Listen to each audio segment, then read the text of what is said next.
샬롬 8월 16일 화요일 하나님 나라를 시작하는 말씀 묵상 시간입니다. 오늘 우신 공동체에게 주시는 하나님의 말씀은 레위기 25장 39절에서 55절까지의 말씀인데요. 젊은일 누리의 이택민 박은혜 집사님, 꼬마누리 이혼 가정에서 말씀을 봉독해 주시겠습니다. 하나님 말씀에 귀 기울이시기 바랍니다. 레위기 25장 39절에서 55절 말씀입니다.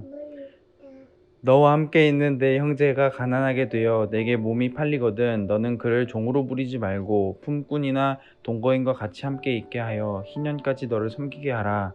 그때에는 그와 그의 자녀가 함께 내게서 떠나 그의 가족과 그의 조상의 기업으로 돌아가게 하라.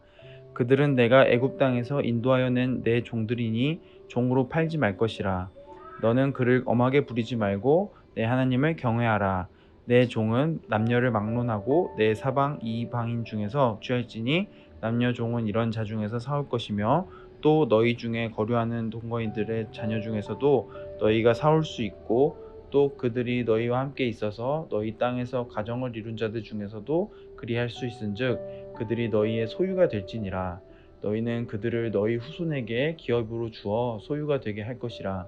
이방인 중에서는 너희가 영원한 종을 삼으려니와 너희 동족 이스라엘 자손은 너희가 피차 엄하게 부리지 말지니라. 만일 너와 함께 있는 거류민이나 동거인은 부유하게 되고 그와 함께 있는 내 형제는 가난하게 되므로 그가 너와 함께 있는 거류민이나 동거인 또는 거류민의 가족의 후손에게 팔리면 그가 팔린 후에 그에게는 속량받을 권리가 있나니 그의 형제 중 하나가 그를 속량하거나 또는 그의 삼촌이나 그의 삼촌의 아들이 그를 속량하거나 그의 가족 중 그의 살부치 중에서 그를 속량할 것이요. 그가 부유하게 되면 스스로 속량하되 자기가 몸이 팔린 해로부터 희년까지를 그 산자와 계산하여 그 연수를 따라서 그 몸의 값을 정할 때에 그 사람을 섬긴 날을 그 사람의 고용된 날로 여길 것이라. 만일 남은 해가 많으면 그 연수대로 팔린 값에서 속량하는 값을 그에게 도로 주고 만일 희년까지 남은 해가 적으면 그 사람과 계산하여 그 연수대로 속량하는 그 값을 그에게 도로 줄지며 주인은 그를 매년의 삭군과 같이 여기고 내 목전에서 엄하게 부리지 말지니라.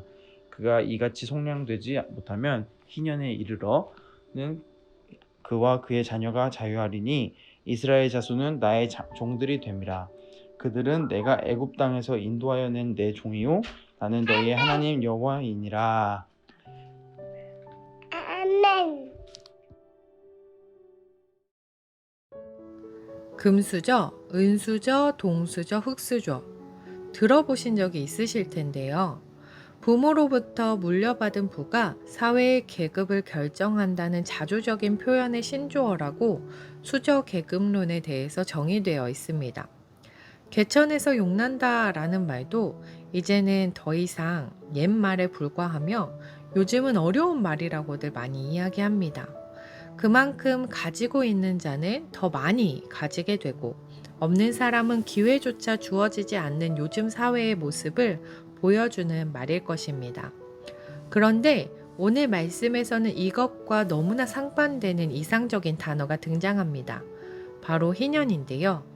희년은 7번째 안식년이 지난 다음에, 즉 50년째 되는 해를 이야기합니다. 희년법에 따르면 모든 토지와 집의 소유권이 원 소유자에게 돌아가도록 하고 노비가 되었던 사람들을 해방함으로써 모든 경제적인 불평등의 문제를 해결하고 부의 세습과 가난의 대물림이라는 악순환의 고리를 끊으며 모든 사회 구조를 새롭게 쇄신할 수 있는 기회를 부여할 수 있는 제도였습니다. 하나님의 사람들로 인하여 그 울타리 안에서 몸담고 살아가는 모든 이들은 능력의 많고 적음에 관계없이 하나님 앞에서 공평한 기회를 누리고 설령 그 상황이 불공평한 관계일지라도 한 세대 이상 그 불평이 지속되지 않도록 하며 말 못하는 짐승과 모든 생태계가 하나님의 사람들로 인해 혜택을 얻고 생명의 권리를 존중받으며 살아갈 수 있는 세상을 만들기 위한 법이 바로 희년법이었습니다. 희년의 근본 원칙은 땅과 이스라엘이 모두 여호와의 것이라는 것입니다. 종살이하던 이스라엘 백성이 이제는 종의 신분이 아닌 하나님의 백성으로 살게 하셨기에, 또 하나님께서 이스라엘 백성에게 주신 땅이기에 이스라엘과 그들에게 주신 땅 모든 소유주는 하나님이셨습니다. 하나님께서 주인이시기에 땅과 이스라엘 모두 여호와가 아닌 그 누구의 사적 소유가 될 수 없다는 원칙을 제시하신 것이 바로 희년법이었습니다. 이 희년법은 서로가 서로를 책임지는 공동체라는 핵심적인 특징을 가지고 있습니다. 누군가 가난해졌을 때 그는 자신이 가진 땅과 노동력을 팔아야 했습니다. 누군가가 그의 땅을 사들이지 않는다면 그는 그 다음 삶을 살아갈 수 없기 때문에 그 땅을 매입한다는 것도 서로를 책임지는 공동체의 한 측면이라고 볼 수 있습니다. 또한 그와 가장 가까운 친척은 가난 때문에 팔아야 했던 땅을 대신 사서 주인에게 돌려주기도 하는 무르기를 했는데, 친척이 이렇게 무르기를 행한다는 점은 이스라엘이 서로를 책임지는 공동체임을 확실히 알려줍니다. 이미 땅을 다 팔아버렸음에도 가난으로 고통받고 있을 때 그는 다른 사람에게 돈을 빌려야 합니다. 그런 경우에는 이자를 받지 말고 빌려주라고 말씀하고 계십니다. 또 상황이 더 악화되어 남은 것이 노동력밖에 없다면 그를 종으로 부릴 것이 아니라 그에게 고용된 품꾼이나 동거인으로 여겨주라고 말씀하고 계십니다. 품꾼에게는 합당한 품삯이 지급되어야 합니다.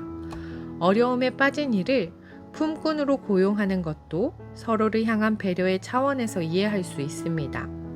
극심한 가난에 처한 경우에도 이렇게 서로를 종으로 고용함으로써 삶을 이어나갈 수 있었습니다. 현재의 상황이 어떻게 초래됐든 간에 이 상황에 대해 공동체가 함께 신중히 대응해야 하며 가까운 친척들과 함께 대응해야 한다는 것이 이 희년 정신에 담겨져 있습니다. 서로의 가난에 대해 개인의 능력 탓이라 여기지 않고 그 사유를 막론하고 어떤 식으로든 서로를 책임집니다. 하나님에 의해 하나님의 백성된 우리는 이 희년 정신에 따라 삶의 주인이신 하나님을 의뢰하며 살아가고 공동체로 살아가야 합니다. 하나님 안에서 우리 자신의 본분을 자각하고 하나님을 의뢰하며 살아가는 삶이 이 희년 정신에 맞는 삶입니다. 희년법은 참 이상적이고 이것이 정말 구현되었는지에 대해서도 의견이 분분한데요. 그럼에도 불구하고 현대사회를 사는 우리에게도 이 희년 정신이 중요한 것은 우리 사회가 누구라도 새 출발할 수 있는 사회 안전망이 든든한지 돌아보게 하며 우리 공동체가 서로의 어려움을 돌보며 서로 무르어 줄 수 있는 공동체인지 서로 책임지는 공동체인지 이 희년 정신을 통해 돌아볼 수 있기 때문입니다.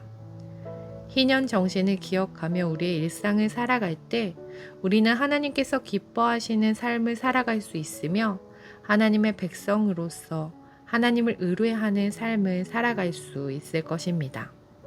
기도하겠습니다. 사랑의 하나님, 우리의 본분이 무엇이었으며 지금은 누구인지 알 때, 우리의 모든 것의 소유가 하나님이심을 알 때 우리는 하나님만을 의뢰하며 희년 정신에 따른 하나님이 기뻐하시는 삶을 살아갈 수 있을 것입니다. 약자들을 돌아보게 하시고 땅을 비롯한 생태계를 돌아보게 하시고 회복시키시는 하나님의 사랑을 우리도 실천하며 살아가는 희년 정신에 맞는 삶을 살아가는 우신 공동체 되게 하옵소서. 감사드리며 예수님 이름으로 기도드립니다. 아멘. 내 삶의 자리에서 희년 정신을 구현하는 삶을 살아가는 하루 되길 소망하며 기도의 자리로 나아가겠습니다.